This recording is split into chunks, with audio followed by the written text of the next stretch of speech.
चैतन्य देवम Shri Krishna पादान Sagan Lalita Shri विशाखान्वितांश्च गुरुवे गौरचंद्राय राधिकाय सदालय कृष्णाय कृष्ण भक्ताय तद्भक्ताय नमो नमः। नमो विष्णुपदाय कृष्ण पृष्ठाय भूतले श्री श्रीमद्भक्ति वेदांत श्रीधर गोस्वामी इति नामिने। नमो विष्णुपदाय कृष्ण पृष्ठाय भूतले श्री श्रीमद्भक्ति वेदांत नारायण गोस्वामी इति नामिने। जय श्री कृष्ण चैतन्य प्रभु नित्यानंद श्री अद्वैत गदाधर शिवसादि श्री गौर भक्त वृंद। हरे कृष्णा कृष्णा कृष्णा हरे हरे, हरे राम राम राम हरे हरे। ओम अज्ञानतिमिरान्धस्य ज्ञानाञ्जनशलाकया चक्षुरुन्मिलितं येन तस्मै श्री गुरुवे नमः। सर्वप्रथम मैं अपने गुरुपाद पद्म श्री श्रीमद् भक्ति वेदांत श्रीला श्रीधर गोस्वामी महाराज जी के चरणों में अनंत कोटि दंडवत प्रणाम करती हूँ। तत्पश्चात अपने परम गुरुदेव नित्य लीला प्रविष्ट ओम विष्णुपाद अष्टोत्तर श्री श्रीमद् भक्ति वेदांत श्रीला नारायण गोस्वामी महाराज जी के चरणों में मेरा अनंत कोटि दंडवत प्रणाम। विशाखा मैया, सुंदर गोपाल प्रभु जी, आप सभी वैष्णवियों के चरणों में मेरा यथा योग्य दंडवत प्रणाम। आज हमारा ये कार्तिक पारस मणि का डे 4 है, जिसमें हम सबसे पहले दामोदर अष्टकम श्लोक 6 की व्याख्या सुनेंगे साधना दीदी से। श्लोक 7 की व्याख्या सुनेंगे विशाखा दीदी से। फिर हम श्री श्री राधा गोकुलानंद मंदिर जी की महिमा को सुनेंगे आभा दीदी से। और श्री श्री राधा श्याम सुंदर जी की महिमा सुनेंगे सचिन मान प्रभु जी से। और अंत में हम पेड़ कादम की महिमा और शिला रूप गोस्वामी जी की बैठक के बारे में भी आज श्रवण करेंगे। तो आप सबका स्वागत है। सबसे पहले मैं साधना दीदी को आमंत्रित करूंगी। साधना दीदी, हरे कृष्णा। हरे कृष्णा दीदी, दंडवत प्रणाम। हरे कृष्णा दीदी। सभी वैष्णव जनों को मेरी हरे कृष्णा दीदी, सभी वैष्णव जनों के चरणों में मेरा दंडवत प्रणाम। हाँ जी, तो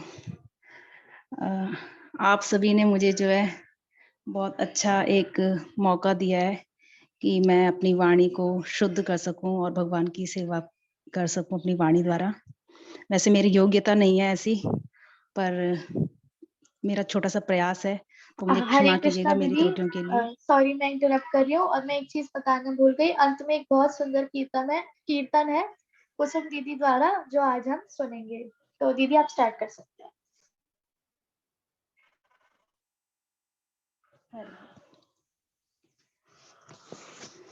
ओम अज्ञानतिमिरान्धस्य ज्ञानाञ्जनशलाकया चक्षुरुन्मीलितं येन तस्मै श्रीगुरुवे नमः। जय श्री कृष्ण चैतन्य प्रभु नित्यानंद श्री अद्वैत गदाधर श्रीवासादि श्री गौर भक्त वृंद।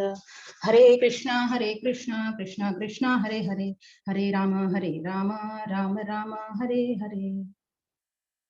श्री श्री दामोदराष्टकम की जय, सत्यव्रत मुनि की जय, श्री गुरु चरणारविंद की जय।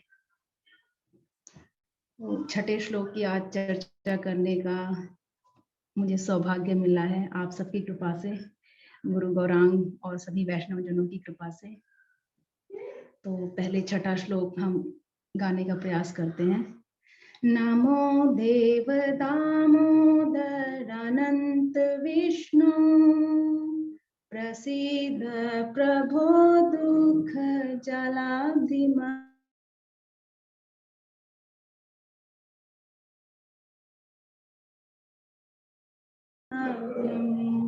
कृपा दृष्टि गृहाणे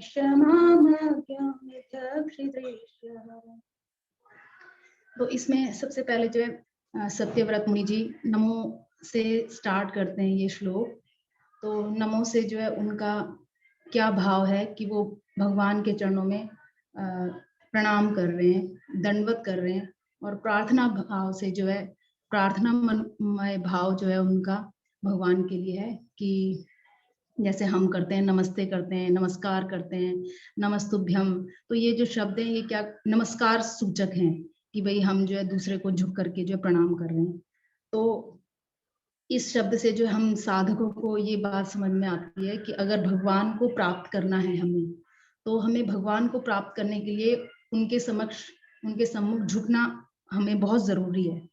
उनके उनके सामने अगर हम झुकते नहीं है तो हम उन्हें प्राप्त करना, उनको प्राप्त करना जो है हमारे लिए संभव नहीं है। सामान्यतः भौतिक जगत में भी हम देख सकते हैं कि अगर हम किसी के सामने झुक जाते हैं, हालांकि हम किसी को पसंद भी, कुछ एटिकेट्स होते हैं हमारे, उसके कारण जो है अगर हम झुकते हैं किसी के सामने, झुक करके, थोड़ा भी झुक करके किसी को प्रणाम करते हैं, तो क्या होता है, सामने वाले के जो भाव हैं वो विपरीत से जो है अनुकूल हो जाते हैं।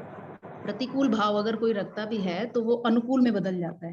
तो इस तरह से जब भगवान है, भगवान तो क्या है, परम दयालु हैं, परम कृपालु हैं, सुहृद हैं हमारे, हमारा मतलब अच्छा चाहने वाले, तो हम क्यों ना उनके सामने झुकें।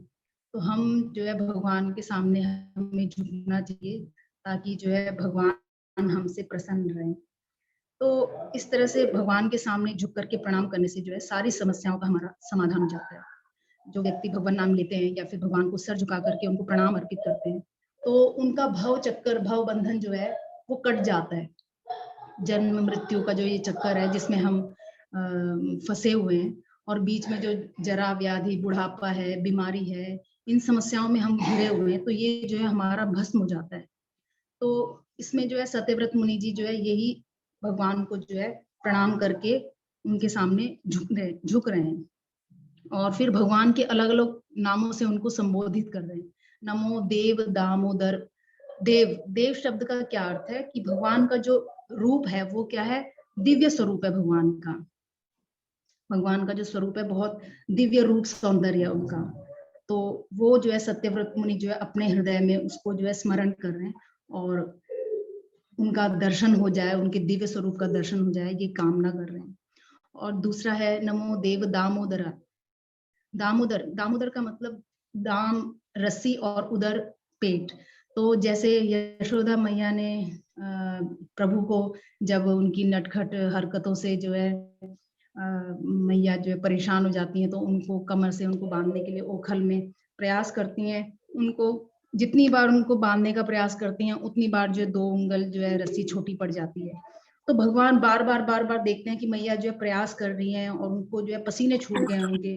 तो भगवान क्या होते हैं, भगवान जो है उनके प्रेम के वशीभूत हो जाते हैं कि कितना प्रयास कर रही है मैया मेरी। तो भगवान क्या है, भक्त वत्सल है। भक्त वत्सल मतलब भगवान क्या है कि अगर हम भगवान से प्रेम करते हैं या प्रयास करते हैं तो भगवान हमें एक्सेप्ट कर लेते हैं।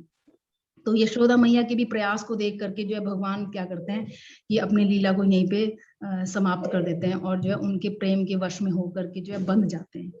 तो ये जो है दामोदर, ये क्या है, हमारे वात्सल्य रसयुक्त दामोदर हैं। और दूसरे हैं राधा दामोदर जी, जो कि माधुर्य रसयुक्त राधा दामोदर जी दामोदर हैं।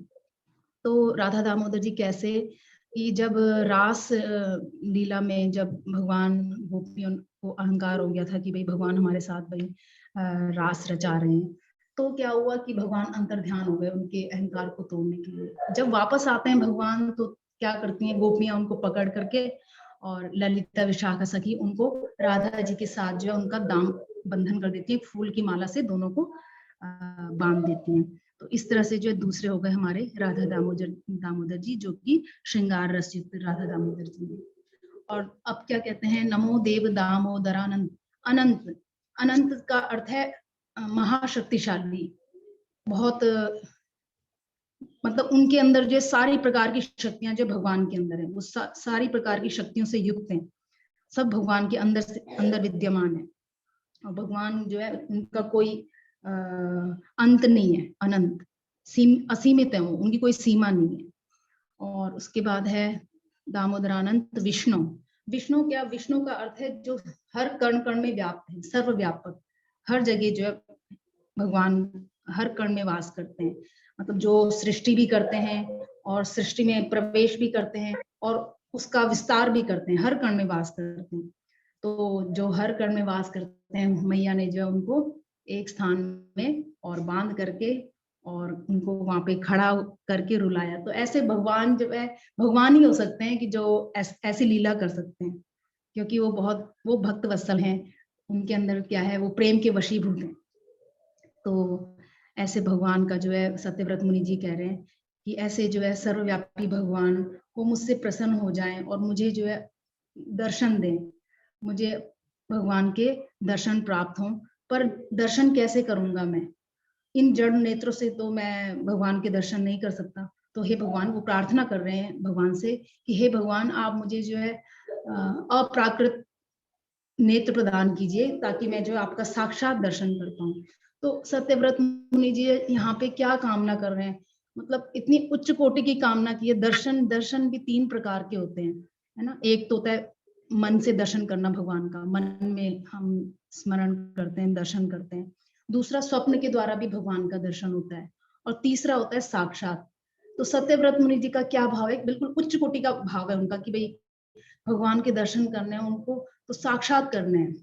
तो वो प्रे कर रहे हैं भगवान से कि भगवान आप मुझे ऐसे अप्राकृत नेत्र प्रदान कीजिए ताकि मैं आपका साक्षात्कार कर सकूं, आपके साक्षात दर्शन कर सकूं। अगले है कि प्रभु, प्रभु मतलब ईश्वर, भगवान, है ना, जो सृष्टि भी करते हैं और उसका संरक्षण भी करते हैं और उसको नष्ट भी करते हैं। वो भगवान कुछ भी कर सकते हैं, भगवान परम स्वतंत्र हैं। भगवान के लिए कोई बाउंडेशंस नहीं है कि भाई ये नहीं कर सकते, वो नहीं, भगवान सब कुछ कर सकते हैं। तो सत्यव्रत मुनि जी प्रभु बोल के संबोधित भगवान को क्यों पुकार रहे हैं? कि वो प्रार्थना कर रहे हैं कि जिस तरह से आप जो सृष्टि करते हैं, तो आप मेरे जो है हृदय में ये जो भावना है कि भाई मैं आपका दर्शन करूं, तो ये जो आपका दिव्य स्वरूप दर्शन करने की जो मेरी ये भावना है, उसका स्फुरण, उसका सृजन कीजिए आप। जो ये स्फूर्ति है मेरे अंदर, उसका सृजन कीजिए। और अगर आप संरक्षण करते हैं तो संरक्षण क्या करना है? जो मेरे अंदर जो लालसा उत्पन्न हुई है, तीव्र इच्छा उत्पन्न हुई है कि भाई मैं दर्शन करना चाहता हूँ, तो ये तीव्र इच्छा जो है उसका संरक्षण भी कीजिए आप मेरा। मतलब वो तीव्र इच्छा मेरे हृदय में हमेशा बनी रहे, इस चीज का संरक्षण कीजिए। और क्या है कि नष्ट करते हैं अगर आप, तो आप नष्ट करते हैं मेरे अंदर के जितने अनर्थ हैं, है ना। मैं इतना अपराधी हूँ, जो मैंने जो जितने भी अपराध किए हैं, जितने अनर्थों से मैं घिरा हुआ हूँ, ये मेरे सारे अनर्थ और अपराध जो है ये मेरे सारे नष्ट कर दीजिए। इस तरह से जो है सत्यव्रत मुनि जी जो है भगवान से प्रार्थना कर रहे हैं और भगवान को कह रहे हैं कि मैं जो है इस संसार रूपी दावानल में पड़ा हूँ, संसार रूपी महासागर में गिर गया हूँ किसी कारणवश। तो आप मुझ पर कृपा कीजिए, मेरी सहायता कीजिए, मुझे बचाइए। मैं दीनहीन हूँ, अज्ञानी हूँ, है ना। केवल आप ही हैं जो मुझे बचा सकते हैं, आप ही हैं जो मुझे संभाल सकते हैं। तो सत्यव्रत मुनि जी जो भगवान जी से ये प्रार्थना करते हैं कि संसार रूपी भवसागर से जो है मुझे निकालिए। तो इस श्लोक में जो है सत्यव्रत मुनि जी भगवान से उनकी कृपा दृष्टि प्राप्त करने की भी याचना करते हैं कि भाई आप अपनी कृपा दृष्टि रखिए मुझ पर और मुझ अज्ञानी का, मुझ दीनहीन का जो है आप मतलब मुझ पे कृपा कीजिए, मुझे दर्शन दीजिए, अपने नेत्रों से मैं आपका दर्शन कर पाऊं, है ना। तो सनातन गोस्वामी जी भी कहते हैं कि नेत्रों की सार्थकता क्या है? हमारे नेत्रों की सार्थकता तक वही उत्तम नेत्र हैं जिनसे भगवान का दर्शन होता है ना। हम इतनी दुनिया देखते हैं, सब चीजें मतलब अच्छा हमें देखने को चाहिए, रूप अच्छा देखने को चाहिए, कुछ भी है, घर अच्छा देखने को चाहिए, गाड़ी अच्छी देखने को चाहिए। सत्यव्रत मुनि जी की क्या आकांक्षा है कि मेरे नेत्रों की सार्थकता जो है भगवान के दर्शन करके जो है मैं अपने नेत्रों को सार्थक करूं। तो सत्यव्रत मुनि जी जो ये इस श्लोक के द्वारा जो है 4 कामनाएं कर रहे हैं भगवान से, क्या 4 इच्छाएं कर रहे हैं। एक तो कह रहे हैं कि भाई भगवान को नमस्कार कर रहे हैं, है ना, नमो सब शब्द से जो प्रारंभ करके उनको दंडवत प्रणाम अर्पित कर रहे हैं ताकि वो भगवान का प्रेम प्राप्त कर सकें। और दूसरा, वो भगवान के अलग अलग नामों से जो भगवान को पुकार रहे हैं और वरदान मांग रहे हैं कि साक्षात दर्शन चाहिए मुझे आपके प्रभु, और अपनी परिस्थिति बता रहे हैं कि मैं कहाँ पर गिरा हुआ हूँ और मुझ पर जो है कृपा दृष्टि करके, मुझ पर अनुग्रह करके जो है आप कृपया मुझे इस भव सागर से निकालिए और अपना साक्षात दर्शन दीजिए। ये अभिलाषा सत्यव्रत मुनि जी भगवान से कर रहे हैं। तो हमें भी ऐसी अभिलाषा करनी चाहिए और कार्तिक मास में दामोदर अष्टकम गाते हुए बस थोड़ा सा मतलब सत्यव्रत मुनि जी का जो भाव है उसका अगर तृण मात्र भाव अगर हमारे अंदर आ जाएगा तो शायद हमारा भी श्री दामोदर अष्टकम गाना भगवान के लिए प्रसन्न करना उनको, तो वो सफल हो जाएगा। हरे कृष्णा, दंडवत प्रणाम। वांछा कल्पतरुभ्यश्च कृपा सिंधुभ्य एव च पतितानां पावनेभ्यो वैष्णवेभ्यो नमो नमः। अनंत कोटि वैष्णव जन की जय। हरे कृष्णा हरे दीदी, कृष्णा। बहुत सुंदर बताया आपने कि हमें कैसे साधक को भगवान से दीनहीन अवस्था में ही प्रार्थना करनी चाहिए। ये बहुत अच्छे से आपने बताया, और आप ऐसे ही आगे भी अपनी वाणी द्वारा भगवान की कथाओं की सेवा करते रहना। हरे कृष्णा दीदी, बहुत सुंदर। हरे कृष्णा दीदी। नेक्स्ट दंडवत प्रणाम। आप श्लोक का सारथी व्याख्या करेंगे विशाखा जी।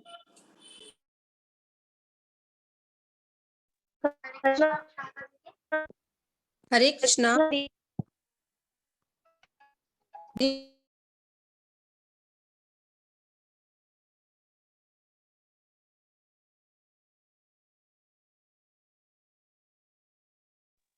हरे कृष्णा।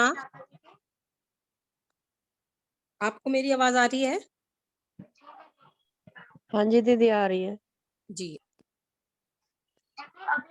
ओम अज्ञानतिमिरस्य ज्ञानांजन शलाकया चक्षुरुन्मीलितं येन तस्मै श्री गुरुवे नमः।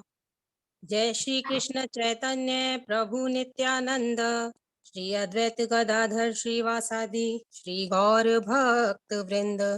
हरे कृष्ण कृष्ण कृष्ण हरे हरे, हरे राम राम राम हरे हरे।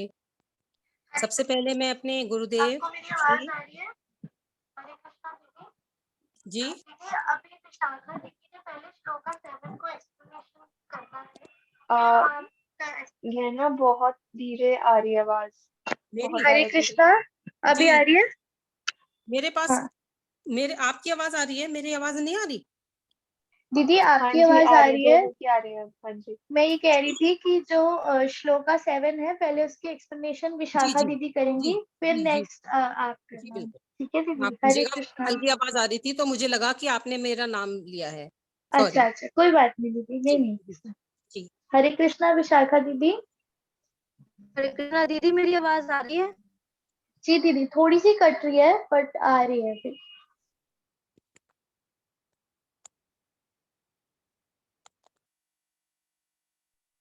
हरे कृष्णा दीदी, अब आ रही है मेरी आवाज?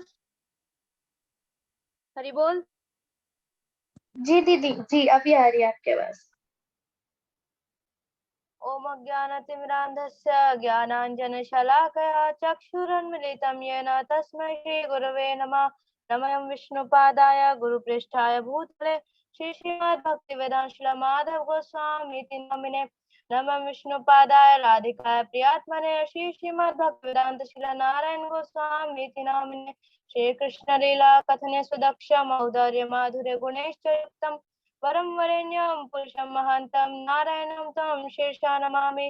श्री कृष्ण चैतन्य प्रभु नित्यानंद श्री अद्वैत गदाधर श्री गौर भक्त वृंद।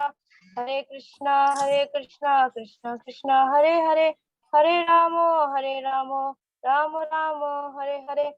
सर्वप्रथम मैं अपने गुरु पाद पद्म ओम विष्णुपाद अष्टोत्तर श्री श्रीमद् भक्ति वेदांत श्री माधव गोस्वामी महाराज जी के चरणों में साष्टांग दंडवत प्रणाम ज्ञापन करती हूँ तथा उनसे अहेतु की कृपा की वांछा करती हूँ।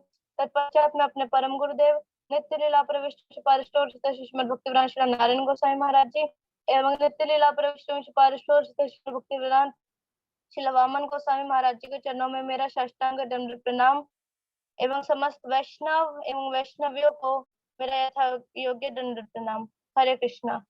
शिला गुरुदेव ने दामोदर अष्टकम के जो श्लोक संख्या 7 है, उसकी गुरुदेव ने अपनी कथा में व्याख्या की थी, उसी को ही मैं यहाँ पे बताने का प्रयास करूंगी। तो जो प्रथम श्लोक है, कुबरे आत्मा जाओ बद्ध मुत्वया त्वया मोचितो भक्ति भाजो कृतौ च तथा प्रेम भक्ति स्वं कामे प्रयच्छ नमोक्ष होमेस्ति दामोदरेह। तो गुरुदेव ने बताया कि हे दामोदर, जिस प्रकार आपने अपने दामोदर रूप से माता यशोदा द्वारा ओखल में बंधे रहकर भी नलकूबर और मणिग्रीव नामक कुबेर के दोनों पुत्रों का वृक्ष योनि से उद्धार किया और उन्हें परम प्रयोजन रूप अपनी भक्ति प्रदान की थी, उसी प्रकार मुझे भी आप अपनी प्रेम भक्ति प्रदान कीजिए। यही मेरा एकमात्र आग्रह है। किसी भी प्रकार का अन्य प्रकार के मोक्ष के लिए मेरा तनिक भी आग्रह नहीं है। गुरुदेव ने बताया कि सत्यव्रत मुनि द्रवित चित्त से कीर्तन कर रहे हैं और कीर्तन के माध्यम से बाल गोपाल की हृदय में स्फूर्ति हो रही है। स्फूर्ति में मानो श्री कृष्ण कह रहे हैं कि हे मुनि, मैं तुमसे प्रसन्न हूँ, जो कुछ मांगना चाहते हो वह मांग लो। इस पर सत्यव्रत मुनि कहते हैं कि आप स्वयं बंधे होने पर भी कुबेर के पुत्र नलकूबर और मणिग्रीव को जैसा भक्ति का भाजन बनाया, उन्हें प्रेमा भक्ति प्रदान की, वैसे ही मुझे भी प्रेमा भक्ति प्रदान कीजिए। तो कुबेर के दोनों पुत्र धन के मद में मत थे। गुरुदेव ने बताया था कि मद 4 प्रकार के होते हैं, रूप का, विद्या का, उच्च कुल का और धनेश्वरी का। साधुओं का अभिशाप और आशीर्वाद एक जैसा होता है, हम उसको समझ नहीं पाते। उनके आशीर्वाद और अभिशाप दोनों में ही कल्याण है। नारद जी ने कुबेर के पुत्रों को अभिशाप दिया था कि तुम धन के मद में मत होकर वृक्षों की भांति जड़ होकर कार्य कर रहे हो, जाओ वृक्ष हो जाओ। नारद जी के कहने के साथ ये दोनों वृक्ष की भांति जड़ हो गए थे। दोनों नारद जी के चरणों में फिर गिरकर उनसे अपने उद्धार का उपाय पूछने लगे। तो नारद जी ने कहा, देखो द्वापर युग के अंत में स्वयं भगवान श्री कृष्ण गोकुल में अवतार लेंगे, वही तुम्हारा उद्धार करेंगे। फिर ऐसा कहकर नारद जी चले गए। तत्पश्चात इन दोनों ने नंद भवन के पीछे युगल और अर्जुन वृक्ष के रूप में जन्म लिया। यशोदा मैया अपने लाला को बांधकर दधि मंथन के लिए चली गई। तब इन्हें भी ठाकुर जी को भी अपने भक्त नारद जी के अभिशाप का स्मरण आया, तो वो खेल के बहाने उनका उद्धार के लिए चले गए। तो खेलते खेलते दोनों वृक्षों के बीच में ओखल आड़ी फंस गई। फिर ठाकुर जी ने ओखल को जोर से खींचा, जिससे दोनों अर्जुन वृक्ष भीषण शब्द करते हुए पृथ्वी पर गिर गए। तो वृक्षों से 2 देव पुरुष निकले। उन्होंने श्री कृष्ण की परिक्रमा की, उनकी स्तुति की और ठाकुर जी ने उन्हें प्रेम भक्ति का वरदान दिया।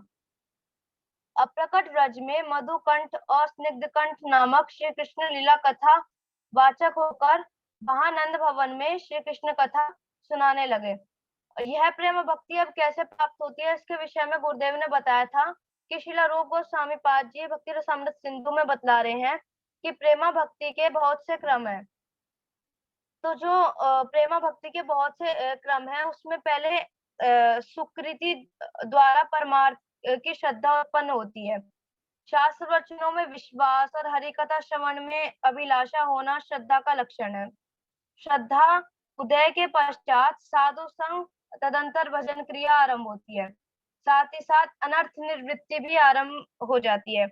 तत्पश्चात भजन में निष्ठा और भजनीय वस्तु में आसक्ति उत्पन्न होती है। फिर गुरुदेव ने बताया कि फिर तब प्रेमोदय होता है। साधकों के चित्त में प्रेम का आविर्भाव का यही क्रम होता है। सत्यव्रत मुनि की प्रार्थना सुनकर मानो श्री कृष्ण कहते हैं कि हे मुनि, तुम संसार के दुखों से अत्यंत की निर्वृत्ति रूप मोक्ष ग्रहण करो। तो मुनि कहते हैं, हे प्रभु, चाहे मुझे संसार में कितने भी कष्ट मिले, आपने संसार के अनुसार नरक में अथवा किसी भी योनियों में क्यों ना मुझे जाना पड़े, इसकी मुझे चिंता नहीं, किंतु आपसे मेरी यही प्रार्थना है कि मैं जहाँ भी जिस योनि में रहूं, केवल आपके भक्तों का संग सदैव बना रहे। और फिर इसी प्रार्थना को गुरुदेव ने बताया कि इसी प्रार्थना को श्रीमद् भागवत में वृत्रासुर ने भी की थी। तो वृत्रासुर ने कहा था कि प्रभु मैं मुक्ति नहीं चाहता, मेरे कर्मों के फलस्वरूप मुझे बारंबार जन्म मृत्यु के चक्र में भटकना पड़े, इसकी परवाह नहीं, परंतु मैं जहां जहां जाऊं, जिस जिस योनि में जन्म लूं, वहां भगवान के प्यारे भक्तों से मेरी प्रेम मैत्री बनी रहे, यही मैं चाहता हूँ।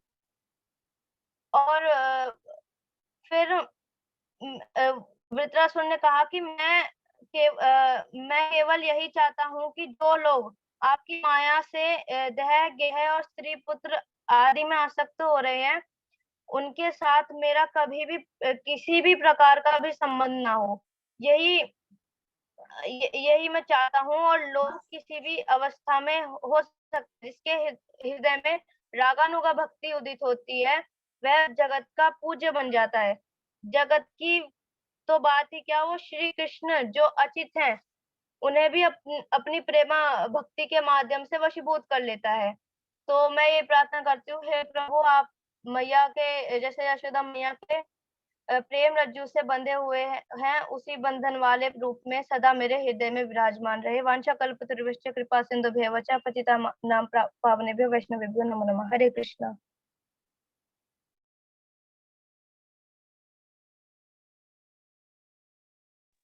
हरे कृष्णा बेटा, बहुत बहुत सुंदर बोला। ये विशाखा बच्ची हमारी बहुत छोटी सी बच्ची है। बेटा अपना वीडियो ऑन कर सकती हो क्या? हरे कृष्णा।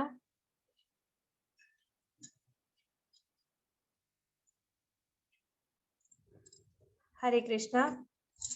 बेटा आवाज आ रही है? विशाखा अपना वीडियो ऑन कर सकती हो? इतनी छोटी सी बच्ची और इतना सुंदर इसने तत्व सिद्धांत की बात बताई है। हम सबको इसके लिए तो हरि बोल करना चाहिए। बेटा ऐसे ही तुम अच्छे से तत्व समझकर आगे भक्ति करते रहो, और गुरु महाराज जो आपके गुरुदेव हैं वो आपको जो कथा समझाएं उसको समझकर सुनाएं, जो कथा उसको समझकर आगे बढ़ना बेटा। ऐसे ही तत्व सिद्धांत समझकर भक्ति में आगे बढ़ना बेटा। हरि बोल। अभी नेक्स्ट कौन है हमारे साथ? हरे कृष्णा। आभा दीदी। हरे कृष्णा। हरे कृष्णा। हरे कृष्णा दीदी। हाँ जी, हाँ आपकी जी आवाज दीदी आ रही है, स्टार्ट कर। ओम अज्ञानतिमिरान्धस्य ज्ञानाञ्जनशलाकया चक्षुरुन्मिलितं येन तस्मै श्रीगुरुवे नमः। जय श्री कृष्ण चैतन्य प्रभु नित्यानंद, श्री अद्वैत गदाधर श्रीवासादि श्री गौर भक्त वृंद। हरे कृष्ण कृष्ण कृष्ण हरे हरे, हरे राम राम राम हरे हरे। सबसे पहले मैं अपने गुरुदेव श्री श्रीधर महाराज जी के चरणों में अनंत कोटि दंडवत प्रणाम करती हूँ। समस्त वैष्णवाचार्य गुरु परंपरा सबको मैं प्रणाम ज्ञापन करती हूँ। सभी कथा पिपासुओं, उपस्थित वैष्णवियों को मेरा यथा योग्य अभिवादन। जैसा कि सभी जानते ही हैं कि ये दामोदर मास जो कि बहुत पवित्र है, और इस मास में ब्रज धाम की परिक्रमा मैं उन सभी वैष्णवों और उन व्यक्तियों के भाग्य की सराहना करे बिना नहीं रह सकती जो कि इस समय प्रत्यक्ष रूप में धाम में अपने नियमों का पालन कर रहे हैं, परिक्रमा कर रहे हैं, दर्शन कर रहे हैं। लेकिन कानों से सुनकर भी धाम की परिक्रमा की जा सकती है, ऐसा अभी हाल ही में गुरुदेव की कोट में मैंने पढ़ा था। तो चलिए फिर करते हैं ऐसे ही बहुत परम पावन देवालय के दर्शन। श्री राधा गोकुलानंद जी का मंदिर, जिसकी गणना वृंदावन के 7 जो सप्त देवालय हैं उनमें की जाती है, और ये मंदिर केशी घाट और श्री राधारमण मंदिर के बीच में है। भगवान का अपने भक्तों से जो प्रेम है वो किसी से छुपा तो है नहीं। भगवान अपने भक्तों के प्रेम के वश में बंधकर अपने आप को समय समय पर अनेक अनेक रूपों में प्रकट करते आए हैं। जैसा कि कल हमने सुना था श्री राधा रमन लाल जी के बारे में कि कैसे भक्त के आग्रह पर वो शालिग्राम शिला से विग्रह के रूप में प्रकट हो गए। तो ये बात श्री राधा गोकुलानंद जी के बारे में भी एकदम बिल्कुल सही बैठती है कि यहाँ पर जो है एक नहीं, दो नहीं, बल्कि तीन स्वयंभू विग्रह विराजित हैं। और ये विग्रह जो हैं वो किसी कलाकार द्वारा बनाए हुए नहीं हैं, बल्कि स्वयं प्रकटित स्वयंभू विग्रह हैं। तो जब हम विग्रह के दर्शन करते हैं तो बीचों बीच में श्री राधा विनोदी लाल जी हैं, जो कि श्री लोकनाथ गोस्वामी जी को छत्रवन के पास में उमराव गांव के किशोरी कुंड में मिले थे।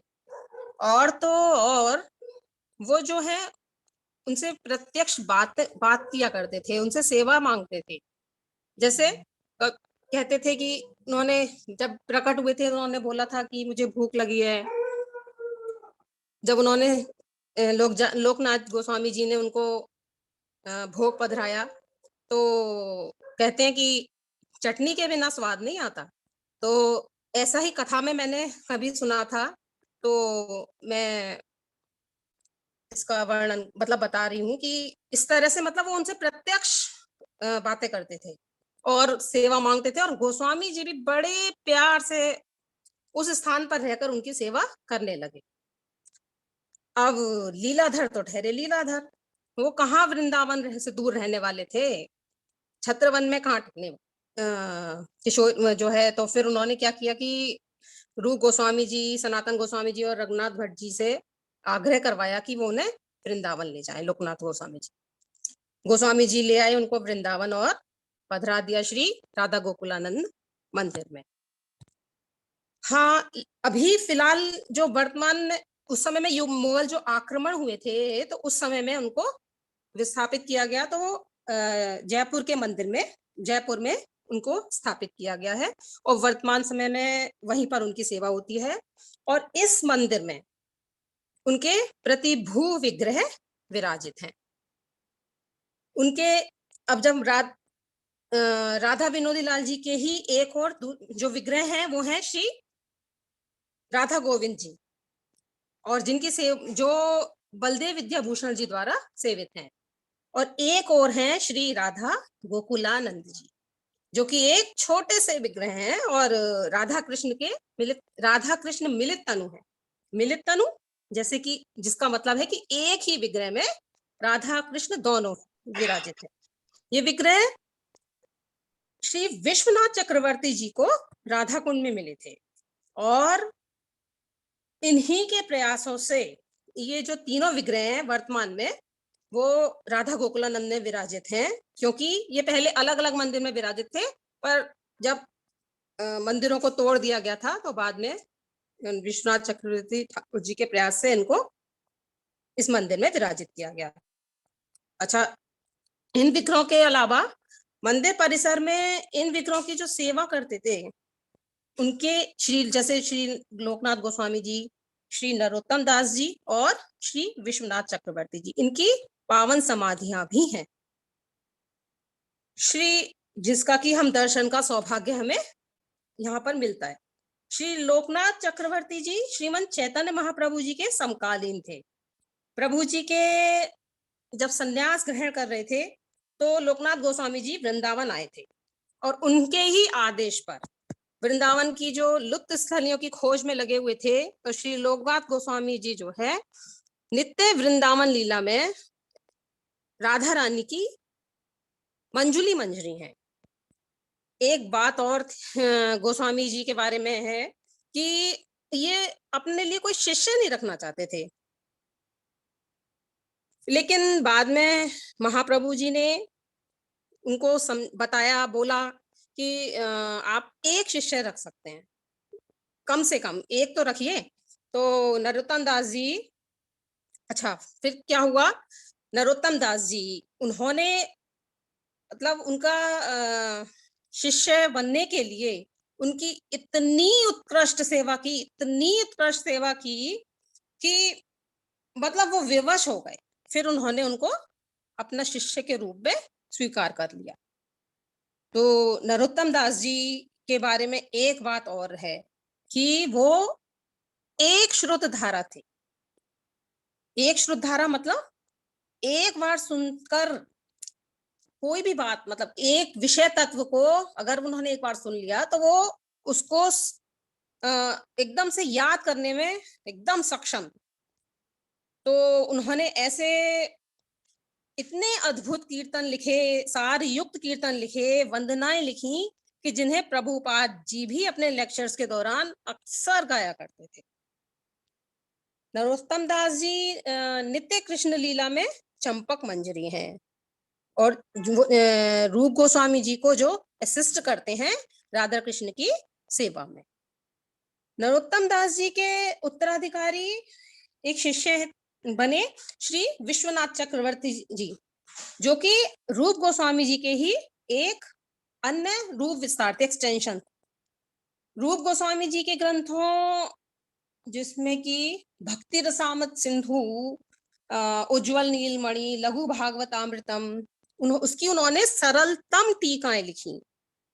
गोपियों का जो परकीय भाव है उसको उन्होंने ही प्रकाशित किया था विश्वनाथ चक्रवर्ती जी, जिसके कारण से कुछ सहजिया लोग उनकी जान के दुश्मन बन गए, जान से उनको मारने के लिए तैयार हो गए।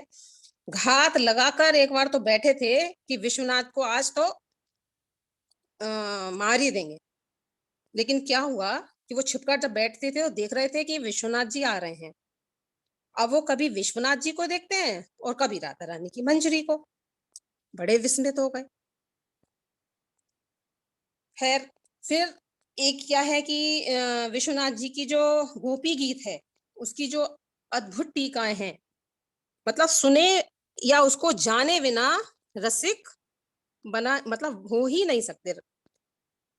और इस तरह ये 3 समाधि स्थल भी यहाँ पर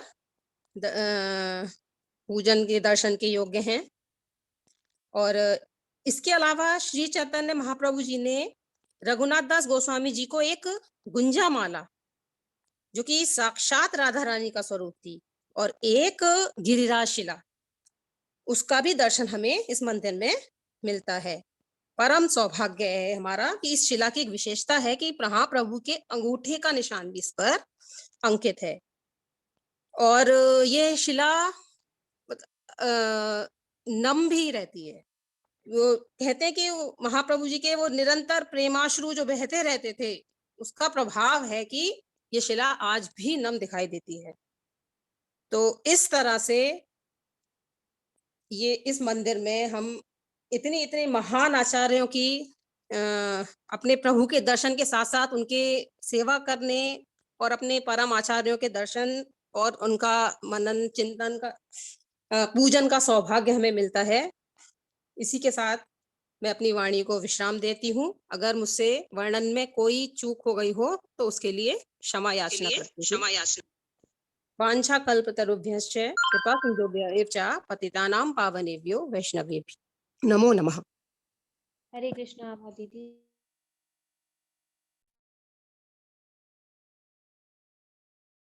मंदिर जो है सप्त देवालयों में से, और यहाँ पर हमारे आचार्य गणों की समाधि स्थल है, आपने जैसा बताया।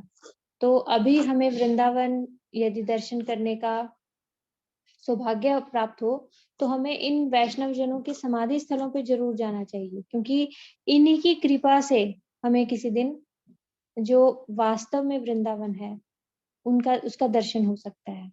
अभी ये जड़ नेत्रों से जो हम वृंदावन देख के आ रहे हैं, ये असली वृंदावन नहीं है। असली वृंदावन तो चिंतामणियों से बना हुआ है। तो उस वृंदावन के लिए हमें लालायित रहना चाहिए कि उस वृंदावन के दर्शन कब होंगे, और ऐसे वैष्णवों से हमें प्रार्थना करनी चाहिए। हरि बोल दीदी, आपने बहुत सुंदर दर्शन करवाए। हरे कृष्णा। अभी हमारे साथ अगले हैं सचिन प्रभु, जो हमें राधा श्याम सुंदर जी के दर्शन करवाएंगे।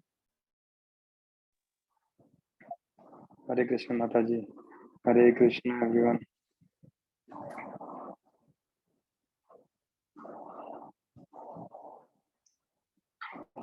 करूँ माता जी स्टार्ट?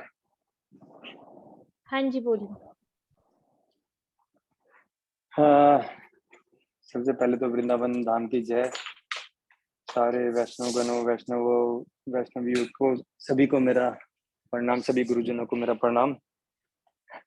वैसे तो जो कार्तिक में हम सुनते हैं, कथा सुनते हैं, भगवान का नाम लेते हैं, वो अक्षय है। मतलब ये सोच लीजिए, शरीर भी हम छोड़ देंगे, फिर भी आज जो हमने सुना है और जो बोल रहे हैं, उसको जो सुनता है और जो बोलता है, सब दोनों को ही बहुत ज्यादा फल मिलता है, और ये हमेशा हमेशा हमारे साथ रहेगा ये। तो ऐसे ही हमारे वृंदावन में जो मंदिर हैं, टेम्पल्स हैं, जो गोस्वामियों ने जिनकी खोज की है, उनमें से एक है राधा श्याम सुंदर जी का।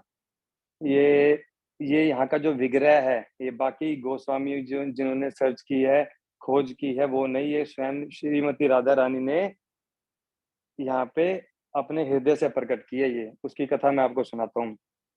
तो ये जो राधा श्याम सुंदर जी का विग्रह है, इसकी स्थापना की थी श्यामानंद प्रभु ने। तो श्यामानंद प्रभु का बचपन का नाम था दुखीदास। क्यों? क्योंकि उनके जो माता पिता थे, उनकी कई संतानें बचपन में ही मर गई थी। तो इसलिए जब ये पैदा हुए तो इनका नाम रख दिया उन्होंने दुखीदास। तो बचपन से इनके अंदर बड़े ही, मतलब ये हमेशा उसमें रहते थे, भगवान का नाम कीर्तन में, सत्संग करने में, उसमें। तो इनकी इच्छा हुई कि मुझे दीक्षा ले लेनी चाहिए। तो ये वैसे तो थे उड़ीसा के श्यामानंद प्रभु। तो ये गए अपने अपने पिताजी से, इन्होंने बोला कि मुझे दीक्षा चाहिए, मेरे को जाना है। तो इनके जो गुरुदेव थे वो थे हृदय चैतन्य दास। तो ये जब वहां पे गए तो उन्होंने पूछा, कौन हो तुम? तो उन्होंने बोला कि मैं दुखी दास हूँ और मुझे दीक्षा चाहिए आपसे जो है।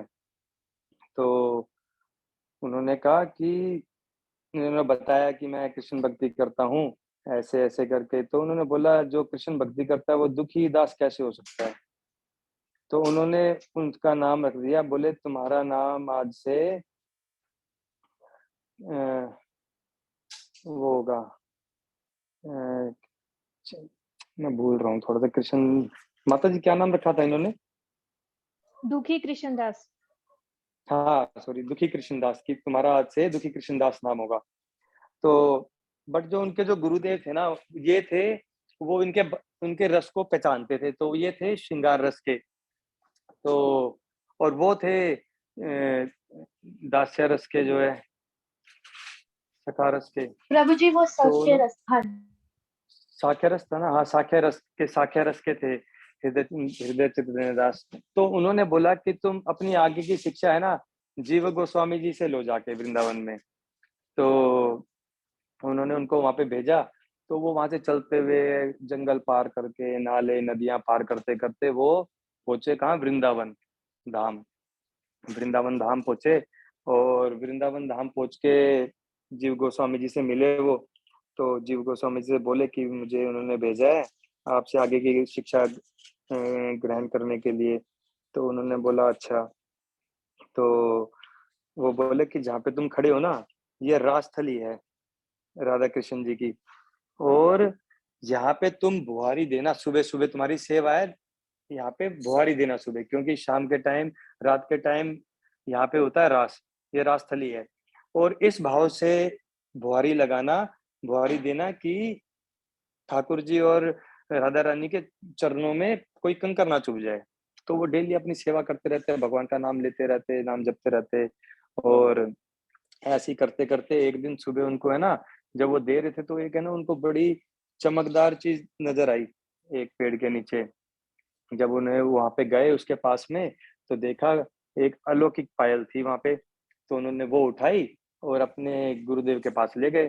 तो गुरुदेव के पास लेके गए। अब गुरुदेव तो उनके पहचानते ही थे, पर उन्होंने उसको कुछ बोला नहीं उस टाइम पे कृष्णदास जी को। उन्होंने बोला कि तुम इसको संभाल के रखना अपने पास, और ये तुमसे लेने बहुत लोग आएंगे, पर देना मत किसी को भी, बोलना कि ये जिसकी है मैं उसी को दूंगा। अब अपनी गुरु जी की आज्ञा का पालन करके उन्होंने बोला ठीक है। अब जब राधा रानी को भान हुआ कि उनके पायल नहीं है, तो उन्होंने ललिता जी और विशाखा जी को बुलाया कि अरे मेरी पायल नहीं है। तो वो बोली चलो हम देख के आते हैं। तो वो वन में गए।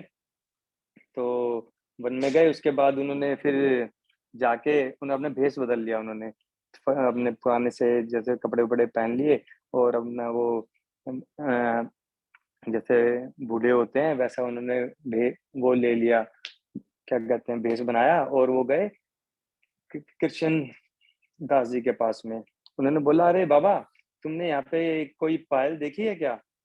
तो उन्होंने बोला हाँ पायल तो देखी है, मेरे पास है, मुझे मिली सुबह यहाँ पे। बोले वो दे दो, वो हमारी बहू की है। तो वो बोले वो कैसे? बोले वो रात को आई थी यहाँ पे, और यहाँ पे जानवर की आवाज सुन के वो डर गई और वो भाग गई, यहाँ से चली गई, तो शायद यहाँ पे रह गई है। तो उन्होंने भी, उनको पता था, उन्होंने बोला कि ऐसा है देखो, तुम्हारे कपड़ों से लग नहीं रहा कि ये इतनी अच्छी ये जो अलौकिक पायल है ये तुम्हारी बहू की होगी। तो ऐसे करते करते काफी देर हो गई, वो मान ही नहीं रहे थे। वो लेना चाह रही थी कि ये दे दे, बट वो मान नहीं रहे थे। तो वो बोले देखो जिसकी है मैं उन्हीं को पहनाऊंगा जो है। तो फिर वो हार के उन्होंने यहाँ तक भी बोल दिया अरे तुम ब्रह्मचारी हो कि क्या हमारी बहू का मुंह देखोगे क्या, मुख देखोगे क्या? फिर भी वो माने ही नहीं, बोले जिनकी है मैं उन्हीं को दूंगा जो है। तो उसके बाद में वो चली जाती है। फिर वो राधा रानी को जाके बताती हैं विशाखा जी ललिता जी कि कृष्णदास के पास में आपकी पायल है, और वो कह रहा है जिनकी है मैं उन्हीं को दूंगा। तो राधा रानी जी बोलती हैं चलो ठीक है मैं चलती हूँ। तो राधा रानी जी गई वहां पे। तो राधा रानी जी वहां पे गई, तो वो एक पेड़ के पीछे चली गई, खड़ी हो गई जाके। तो ललिता जी और विशाखा जी बोली कि वो गई कृष्णदास के पास में और उनसे बोला कि लाओ आओ, जिनकी है वो आ गई, हमारी बहू आ गई है। तो बोले हम आपकी आंख पे पट्टी बांधेंगे और आप फिर आपको लेके चलेंगे, आप दे देना। तो बोली ठीक है। जब उन्होंने उनकी आंख पे पट्टी बांध के वो लेके गए, तो जाके फिर बोलते हैं कि अब मैं आ ही गया हूँ, तो ऐसा करना कि मैं ही पहनाऊंगा जिनकी है। तो बोले चलो ठीक है। राधा रानी बोली ओके पहना दो जो है। तो उन्होंने जब पहनाई, तो उसके बाद में उन्होंने पट्टी अपनी उतारी। तो राधे रानी जी को देख के वो समझ तो गए थे वो जो है। फिर उसके बाद में राधे रानी जी ने वो जो उनको पहनाई थी ना पायल, उनकी उस पर नुपुर थी। पहले तो वो नुपुर उनके माथे पे लगाए, उन्होंने वो मारी उनके। तो जैसे वो होता है ना अभी श्यामानंद संप्रदाय, उनको पहले तो अपने वो उनका श्यामानंद संप्रदाय के लोग जो लगाते हैं बीच में रेड डॉट होता है, तो वो निशान उन्हीं का था, उन्होंने दिया था। फिर उसके बाद में उन्होंने बोला कि तुमने बड़ी, वो खुश हुई राधे रानी ना जब उन्होंने वो पहनाई। तो वो बोले कि तुम मुझसे मांगो, तुम्हें क्या चीज चाहिए? तो उन्होंने बोला कि मैंने आपको सबसे अपनी प्यारी चीज मतलब पायल को बोला उन्होंने कि अब मैंने आपको दिया तो आप भी अपनी सबसे प्यारी चीज मुझे दो। अब राधा जी वहां पे फंस गई जो है। तो राधा रानी जी का सबसे प्रिय कौन है? कृष्ण भगवान ने। तो उन्होंने फिर अपने हृदय से निकाल के उनको वो दिया। बोले ये अब क्या है, उन्होंने श्याम सुंदर जी का विग्रह दिया, और उनका नाम भी उन्होंने श्यामानंद रखा, श्यामानंद दास। बोले आज से तुम इनकी सेवा करना जो है। और बोले कि जो मैं ये हमारे बीच वार्तालाप हुई है, बात हुई है, सिर्फ अपने गुरुदेव को जाके बताना। तो वो बड़े भाव विभोर हुए। श्यामानंद जब उन्होंने श्याम सुंदर जी उनके हाथ में दिए, वो बोले कि क्या मतलब वो हो ना, क्या कहते हैं, बहुत ज्यादा भाव विभोर हो गए। वो बोल नहीं पा रहे थे, बोले क्या बोलूं मैं जो है। उन्होंने आशीर्वाद दिया और बोले अब तुम इन्हीं की सेवा करो। तो जब से जो ये विग्रह है, ये राधा रानी जी का दिया हुआ है स्वयं अपने हृदय से। यही मेरी कथा समाप्त करता हूँ। माफ करना कोई गलती हुई हो तो। हरे कृष्णा। हरे कृष्णा सचिन प्रभु, बहुत अच्छा आपने दर्शन करवाए। ये जो स्क्रीन पे भी हम देख रहे हैं राधा श्याम सुंदर जी हैं, विग्रह जो भी देखा था हमने। और राधा श्याम सुंदर जी विग्रह के दर्शन करना साक्षात ठाकुर जी के दर्शन करना होता है। क्यों? क्योंकि ये किसी ने बनाए नहीं है। ये जो विग्रह हम देख रहे हैं, इन्हीं के साथ जब आप मंदिर में जाओगे, बहुत छोटे से विग्रह हैं राधा श्याम सुंदर जी के, वो साइड में रखे हुए हैं, वहां पर जाकर जरूर दर्शन करना। तो इनका दर्शन करना एकदम साक्षात ठाकुर जी के दर्शन करने के बराबर है। क्यों? क्योंकि ये विग्रह किसी ने बनाए नहीं, ये राधा रानी ने अपने हृदय से निकाल कर दिए। तो राधा रानी द्वारा प्रदत्त ये विग्रह साक्षात ठाकुर जी हैं। तो राधा श्याम सुंदर जी की जय। कृष्ण प्रभु, हरे कृष्णा। आपने बहुत सुंदर दर्शन कराए। हरि बोल प्रभु। हरे कृष्णा। नेक्स्ट हमारे साथ कौन है बेटा? मैं ही हूँ मैया। चलिए हरे आप। कृष्णा। मेरी आवाज आ रही है? हाँ बेटा, बिल्कुल आ रही है। ओम अज्ञानतिमिरान्धस्य ज्ञानाञ्जनशलाकया चक्षुरुन्मिलितं येन तस्मै श्रीगुरवे नमः। जय श्री कृष्ण चैतन्य प्रभु नित्यानंद श्री अद्वैत गदाधर श्रीवासादि श्री गौर भक्त वृंद। हरे कृष्णा कृष्णा कृष्णा हरे हरे, हरे राम राम राम हरे हरे। आज जिस विषय पे और जिस लीला स्थली पे हम लोग श्रवण करने वाले हैं, वो शीला रूप गोस्वामी जी की बैठक और टेर कदम है, जो नंदगांव में स्थित है।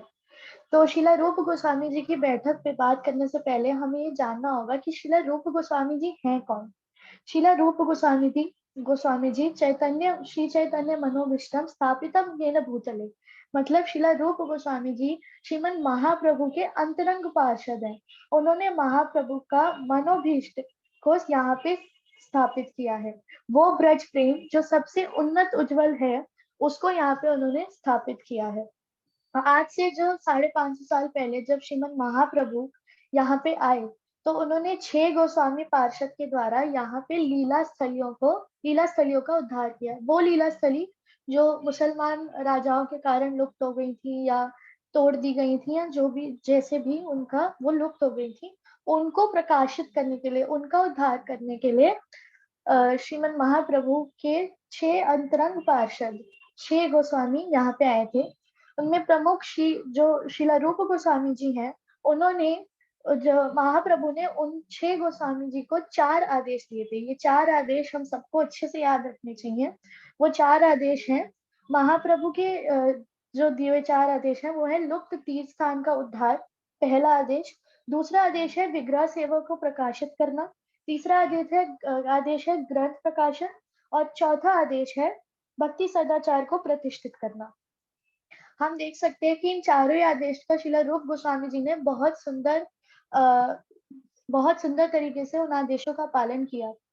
लुप्त तीर्थ स्थान का, जैसे हमने अभी थोड़े दिन पहले ही सुना कि श्री राधा गोविंद देव जी को उन्होंने प्रकाशित किया, राधा दामोदर जी को आदि, और उनके ग्रंथों का प्रकाशन तो बहुत ही सुंदर है।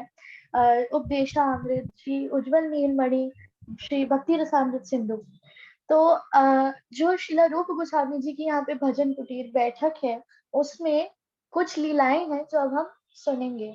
तो जब शीला रूप गोस्वामी जी यहाँ पे बैठकर अपने ग्रंथ लिखते थे, बहुत सुंदर वो ग्रंथ लिखते थे श्री राधा कृष्ण जी के बारे में। जब वो विरह लीला लिखते थे, जब उनकी सेपरेशन यानी कि विरह की लीला लिखते थे, तब जितने भी टेर कदम के वृक्ष हैं वहां पे, वो सारे मुरझा जाते थे।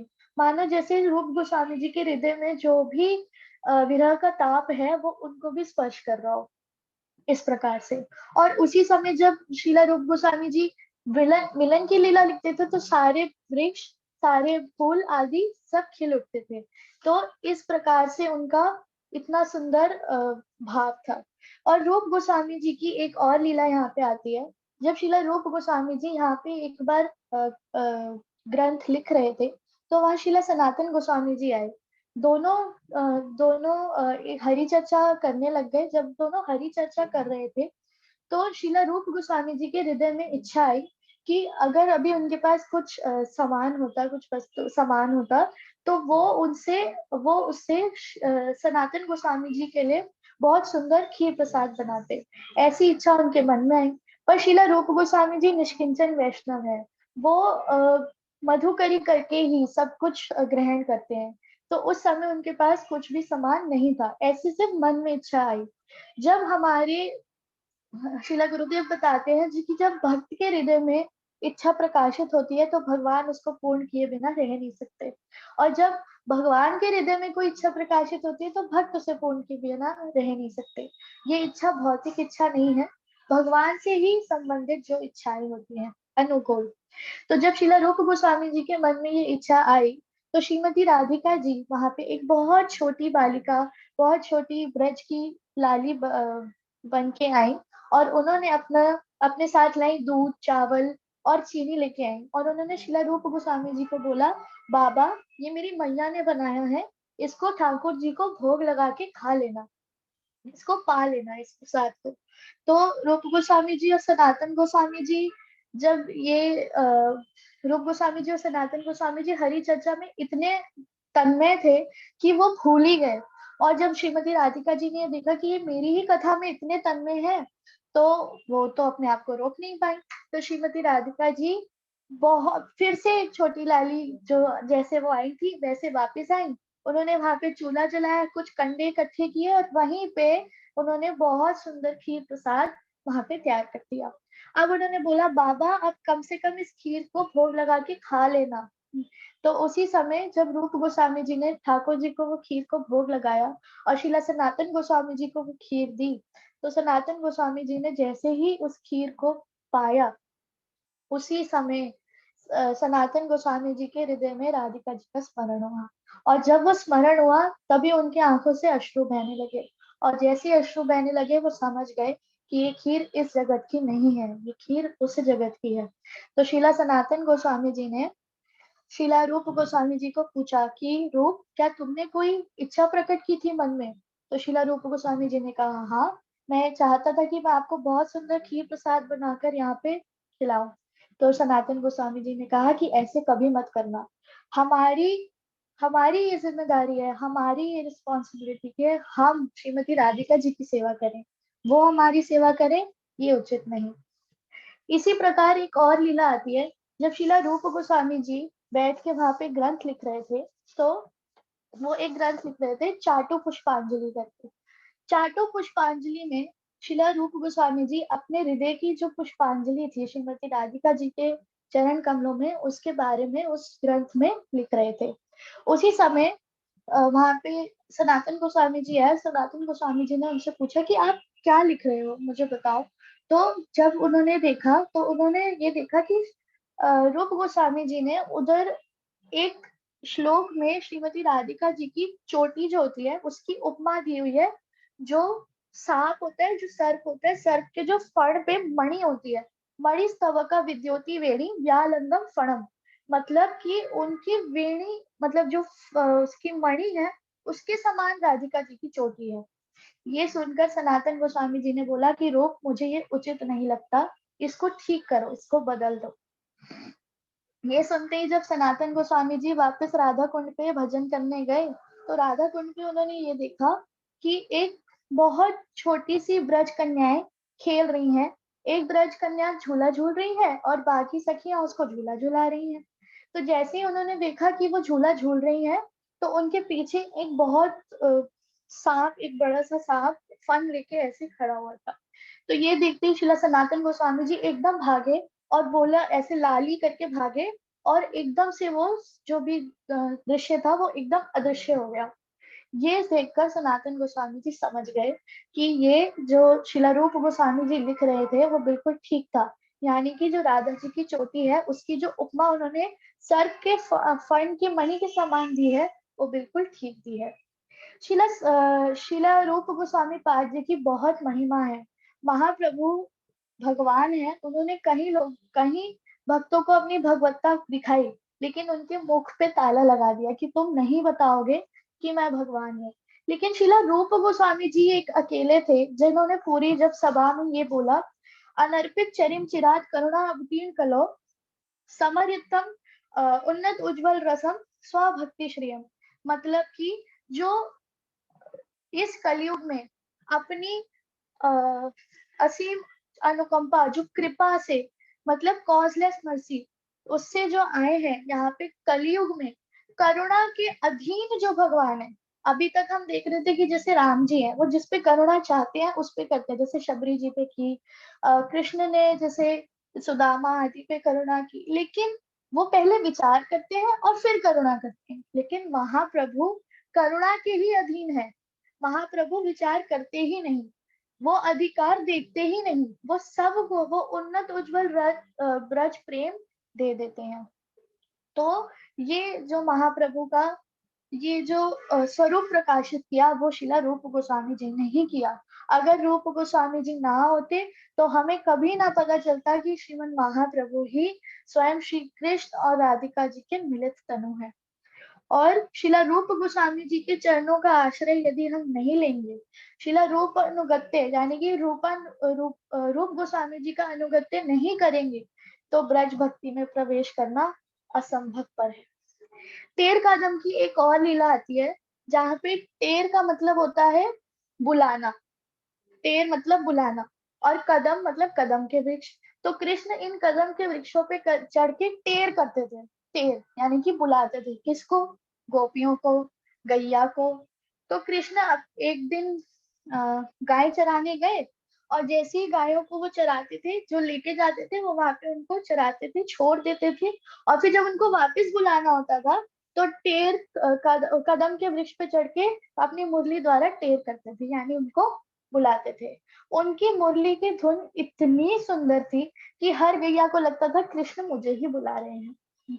तो एक दिन एक गैया नहीं आ पाई, तो कृष्ण अपनी माला जो पहनी थी उस माला पे गिनने लगे कि कितनी गैया है मेरी, और एक गैया नहीं है क्योंकि उसके पैर में कांटा लग गया था।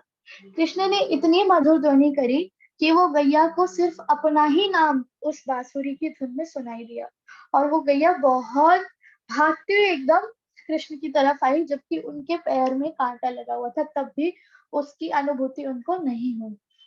एक और लीला आती है टेर कादम के पास, टेर कादम में जो नंद बाग है, टेर कादम के पास ही जो नंद बाग है, वहां पे नंद बाबा जी का बाग था, यानी कि गार्डन था, और वहां पे नंद बाबा बहुत अपनी 9 लाख गैया को रखते थे, और वहां पे बहुत सुंदर सुंदर वृक्ष फूल आदि थे। तो जो ये 9 लाख गैया थी, कृष्ण ही वहीं पर ही उन गैया का गौदोहन करते थे। तो एक दिन श्रीमती राधिका जी सामने से आ रही थी और कृष्ण गौदोहन कर रहे थे।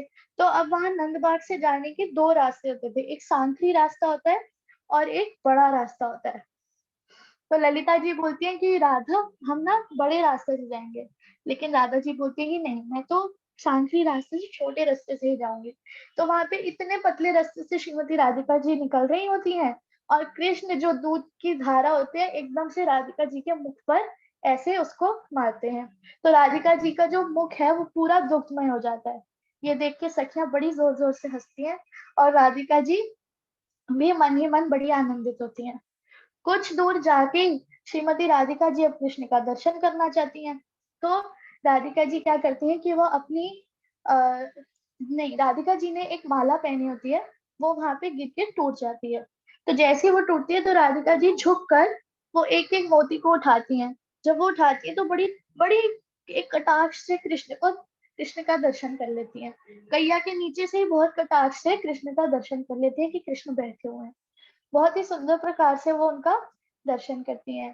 तो ये रसिक वैष्णव जन ही जान सकते हैं कि वो माला अभी टूटी थी या श्रीमती राधिका जी ने स्वयं उसको कृष्ण का दर्शन करने के लिए तोड़ा था। यहीं पर गोपाष्टमी की भी लीला है, जो हम गोपाष्टमी को सुनेंगे। गौचारण की बहुत सुंदर लीला यहाँ पे भी होती है। तो ये टेर कादम का महात्म्य है। आप जरूर जब वृंदावन जाओगे तो टेर कादम में शिला रूप गोस्वामी जी की बैठक के दर्शन जरूर करना, और टेर कादम ये में मान मत क्या, अगर जब भी खाना बनाए तो दूसरा भी तो कृष्ण, बनाता है, तो भी तो निकालता है जब खत्म होता है, तो हरे वो है कृष्णा, कर ले। टेर कादम का दर्शन अवश्य करना।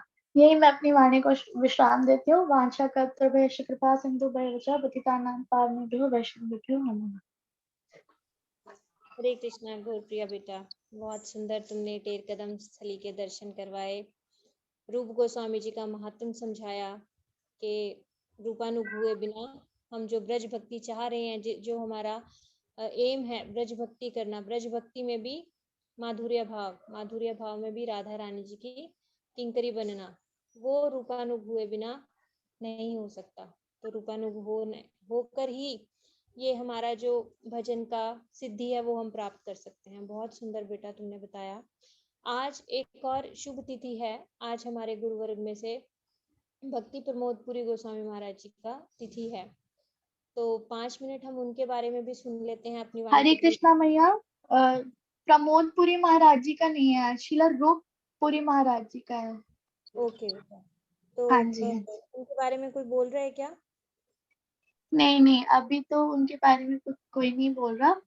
हम कल भी उनकी वो कर सकते हैं, हाँ, फिर हम कल उनका उनके बारे महात्म्य। में कर लेंगे, क्योंकि मुझे लगा भक्ति प्रमोद पुरी महाराज जी का, तो मैंने उनका बारे में थोड़ा प्रिपेयर किया था। तो अब हमारे साथ एक जो भजन है, दीदी भी भजन सुनाकर इस सेशन को आज विराम करेंगे हम। व्यंजना दीदी, आप सुंदर भजन अपना सुनाइए सबको। मैया कुसुम दीदी ने बोलना है भजन। कुसुम दीदी। कुसुम हरे दीदी, कृष्णा कुसुम दीदी। आप अनम्यूट कर लीजिए। हरे कृष्णा दीदी। हरे कृष्णा दीदी, आप सुनाइए प्लीज। ओम अज्ञानतिमिरान्धस्य ज्ञानाञ्जनशलाकया चक्षुरुन्मिलितं तस्मै श्रीगुरुवे नमः। गुरुवे गौरचन्द्राय राधिकाय तदालय कृष्णाय कृष्णभक्ताय भक्ताय नमो नमः। वाञ्छाकल्पतरुभ्यश्च कृपासिन्धुभ्यश्च पतितानां पावनां वैष्णवेभ्यो नमो नमः। गोपीनाथ गोपीनाथ गोपीनाथ गोपीनाथ मम निवेदन शृणु मम निवेदन शृणु বিষয়ী দুজন সদা কামরত বিষয়ী দুজন সদা কামরত কিছু নাহি মোর গুণ কিছু নাহি মোর গুণ গোপীনাথ গোপীনাথ আমারো ভরসা তুমি আমারো ভরসা তুমি তোমারো চরণে লইলু শরণ তোমারো চরণে লইলু শরণ তোমারো কি করো আমি তোমারও কিঙ্কর আমি গোপীনাথ গোপীনাথ কেমনে শোধিবে মোরে কেমনে শোধিবে মোরে না জানি ভগতি কর্মে জড়মতি না জানি ভগতি কর্মে জড়মতি করেছি সংসার ঘরে করেছি সংসার ঘরে গোপীনাথ গোপীনাথ সকলি তোমার মায়া সকলি তোমার মায়া নাহি মম বল জ্ঞান সুনির্মল নাহি মম বল জ্ঞান সুনির্মল স্বাধীন নহে কায়া স্বাধীন নহে কায়া গোপীনাথ গোপীনাথ নিয়ত চরণে স্থান নিয়ত চরণে স্থান মাগে পামারো কাঁদিয়া কাঁদিয়া মাগে পামারো কাঁদিয়া কাঁদিয়া করো হে করুণা দান করো হে করুণা দান গোপীনাথ গোপীনাথ তুমি তো সকলি পারো তুমি তো তারিতে তোমারও সকতি দুর্জনে তারিতে তোমারও সকতি কে আছে পাপির আরো কে আছে পাপির আরো গোপীনাথ গোপীনাথ তুমি কৃপা পারাবারো তুমি কৃপা পারাবারো জীবের কারণে আসিয়া প্রপঞ্চে জীবের কারণে আসিয়া প্রপঞ্চে লীলা কেল সুবিস্তারো লীলা কেল সুবিস্তারো গোপীনাথ গোপীনাথ আমি কি দোষে দোষী আমি কি দোষে দোষী অসুর সকল পাইল চরণ অসুর সকল পাইল চরণ বিনোদ থাকিল বসি বিনোদ থাকিল বসি গোপীনাথ গোপীনাথ গোপীনাথ গোপীনাথ মম নিবেদন শোনো মম নিবেদন শোনো। हरे कृष्णा। हरे कृष्णा दीदी, बहुत बहुत सुंदर आवाज आपकी। सभी लोग कह रहे हैं आप इसका मीनिंग और बता सकते हैं, क्योंकि ये बंगला भजन है ना, तो सबके अभी समझ नहीं आएगा, तो आप हाँ इसका जी मीनिंग और बता देना दीदी। बहुत सुंदर। हाँ। हे गोपीनाथ, कृपा करके आप मेरा एक निवेदन सुनिए। मैं अत्यंत ही विषयी दुर्जन तथा आप काम के वशीभूत हूँ। मेरे अंदर किसी प्रकार का कोई गुण भी नहीं है। मैं तो आपके दास हूँ। मैं आपके श्री चरणों में मेरा शरण ग्रहण मैंने आपके श्री चरणों में शरण ग्रहण की है, क्योंकि एकमात्र आप पर ही मुझ पर भरोसा है। हे गोपीनाथ, आप मुझे किस प्रकार सुधारेंगे, क्योंकि मैं भक्ति के विषय में कुछ भी नहीं जानता तथा मेरी जड़मति कर्मों के लगी हुई है, जिसके फलस्वरूप मैं इस घोर संसार में पड़ा हुआ हूँ। हे गोपीनाथ, यह सब तो आपकी ही माया है। मेरा बल व ज्ञान नहीं है कि मैं उसको पार हो जाऊं, और ना ही मेरा शरीर स्वतंत्र है, अर्थात मेरा शरीर पूर्व जन्मों के कर्मों के अधीन है। अतः हे गोपीनाथ, यह पामर व्यक्ति रोते रोते आपसे यही मांग रहा है कि आप कृपा पूर्वक मुझे अपने श्री चरणों में स्थान दीजिए, क्योंकि आप सब कुछ कर सकते हैं। आप तो दुर्जन को भी तार सकते हो, अतः मुझे पापी को भी उद्धार कीजिए, क्योंकि आपके अतिरिक्त इस पापी का और कौन है। हे गोपीनाथ, आपकी कृपा ही असीम है। जीवों पर कृपा पूर्वक आपका उद्धार करने के लिए ही आप इस जगत में आकर सुंदर मनोहारिणी लीलाएं करते हैं। श्री भक्ति विनोद ठाकुर जी कहते हैं, हे गोपीनाथ, समस्त असुरों ने भी आपके श्री चरणों का प्राप्त कर लिया है, परंतु मैंने ऐसा कौन सा दोष किया है कि अभी तक मुझ पर आपकी कृपा नहीं हुई है। हरे कृष्णा जी। हरे कृष्णा दीदी, आपने तो बिल्कुल इसको बंगला टोन में ही सुनाया, बहुत सुंदर सुनाया आपने भजन। और ये भजन आज जिनके बारे में हम अभी बात कर रहे थे, भक्ति प्रमोद पुरी गोस्वामी महाराज जी को बहुत प्रिय भजन था। वो जब मठ में आए तो उनके गुरुदेव ने उनको ये भजन देकर बोला, इसे नित्य पाठ किया करो। तो ये भजन वो नित्य गाते थे। वाकई में ये हम सबकी प्रार्थना होनी चाहिए। ये जो भजन है ये हमारे गुरु वर्गों की प्रार्थनाएं ही हैं। इसीलिए कहता है कि हमें जो भजन, ये संसार में जो भजन चलते हैं, ऐसा कुछ भजन नहीं गाना चाहिए। हमारे गुरु वर्ग ने जो लिख दिया है वो हमें गाना चाहिए। क्यों? क्योंकि उनमें उनकी अनुभूतियां बसी हैं। अब ये भजन आपने सुना, इसमें कितना कातर भाव से गोपीनाथ जी को प्रार्थना कर रहे हैं वो गुरुवर हमारे, है ना। भक्ति विनोद ठाकुर जी द्वारा रचित है ये। तो हमारे पास ऐसे शब्द ही नहीं है, हम इतने बद्ध जीव हैं, कलयुगी जीव, कि हम प्रार्थना करना भी नहीं जानते। तो हमारे जो गुरुवर हुए हैं बहुत दयालु कृपालु, उनको हमारी हालत पता थी कि आगे वाले जीव ने प्रार्थना भी नहीं करनी ठीक से, तो वो हमारे ऊपर कृपा करके ये अपनी अनुभूतियां डालकर ऐसी ऐसी सुंदर सुंदर प्रार्थनाएं लिख कर गए हैं।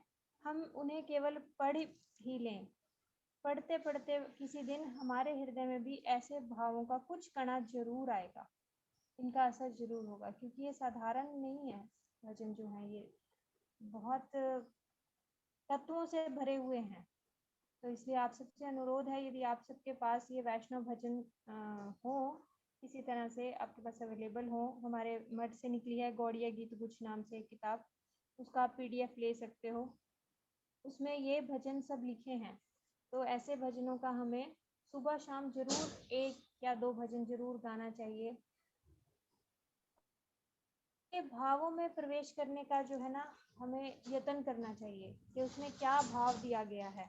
उसको बस यही नहीं कि हाँ एक नियम बना लिया कि सुबह शाम हमको ये पढ़ना है, नहीं, उसमें क्या भाव दे रहे हैं, वो भावों में डूबने की हमें कोशिश करनी चाहिए। और इस तरह से हम भजन करेंगे तो कुछ ना कुछ हमारे हृदय में जरूर आएगा। तो आज हम इसी के साथ अपना ये सेशन विराम करते हैं। कल फिर हम सब एकत्रित होंगे, आप सब इसी उत्साह के साथ हरि कथा सुनने के लिए जरूर आइएगा। नई नई लीला स्थलियों के दर्शन करेंगे, हम सब मिलकर कानों द्वारा जो है ब्रज के दर्शन कर रहे हैं। तो इसी श्रृंखला में कल फिर हम नई हरि कथा सुनेंगे कुछ और कुछ दर्शन करेंगे। हरे कृष्णा जी आप सभी को। हरे